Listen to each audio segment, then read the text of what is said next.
Hello Ganapati properties చలో మహారాష్ట్ర. ఈ రోజు అయితే మనము హైదరాబాద్ నుండి మహారాష్ట్రకి అయితే వెళ్తున్నాము. మహారాష్ట్రలోని తుల్జాపూర్లోని భవానీ అమ్మవారి టెంపుల్కి అయితే వచ్చాము. హైదరాబాద్ నుండి మా టీం తోటి ఒక పవిత్రమైన పురాతనమైన భవానీ అమ్మవారి టెంపుల్కి అయితే వచ్చాము. జై మాతాజీ, జై తుల్జాపూర్ భవానీ మాతాకి జై భవానీ మాతాకి జై.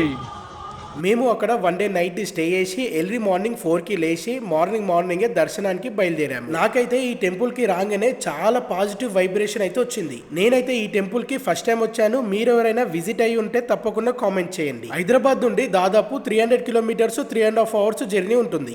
ఈ టెంపుల్ కి పవిత్రమైంది ఏంటంటే, మీరు ఈ టెంపుల్ కి విజిట్ చేసి ఏదైనా కోరిక కోరుకుంటే 100% ఆ కోరిక నెరవేరుతుందంట. ఈ టెంపుల్ చాలా పురాతనమైన టెంపుల్, చాలా పవిత్రమైన టెంపుల్. ఇది మన ఇండియా గా అన్ని స్టేట్స్ పీపుల్ ఈ టెంపుల్ కి విజిట్ చేస్తారు. మాకైతే దర్శనానికి 1 అవర్ టైం పట్టింది. నాకైతే చాలా బాగా అనిపించింది. లోపల అమ్మవారి విగ్రహాన్ని ఫొటోస్ వీడియోస్ ఎలాంటివి తీయలేదు. చాలా పవిత్రమైన టెంపుల్, మంచి పాజిటివ్ వైబ్రేషన్ అయితే నాకు వచ్చింది. ఈ టెంపుల్ కి ఒక పవిత్రమైన స్టోరీ ఉంది.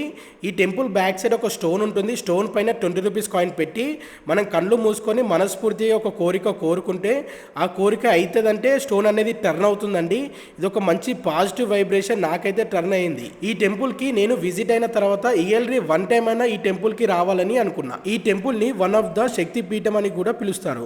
తుల్జాపూర్ భవానీ అమ్మవారి పుట్టుక కథ ఏంటంటే, పార్వతీదేవి తన శక్తి నుండి ఒక రూపాన్ని సృష్టించి ఆ రూపమే తుల్జా భవానీ అనే పేరు వచ్చింది. శివాజీ మహారాజు భవానీ అమ్మవారి దేవిని కుల దేవతగా కూడా భావించాడు. అండ్ శివాజీ మహారాజు యుద్ధానికి వెళ్లే ముందు ఈ అమ్మవారిని పూజించి ఒక ఖడ్గం తీసుకొని వెళ్ళాడు. నవరాత్రి సమయంలో ఇక్కడ చాలా పెద్ద ఉత్సవాలు జరుగుతాయంట. ఆ టైంలో దేశ నలుమూల నుండి భక్తులు చాలా మంది, లక్షలాది మంది ఈ టెంపుల్ కి విజిట్ చేస్తారంట. ఈ అమ్మవారి బ్లెస్సింగ్స్తో మాకైతే చాలా బాగా అనిపించింది. మంచి పాజిటివ్ వైబ్రేషన్ వచ్చింది.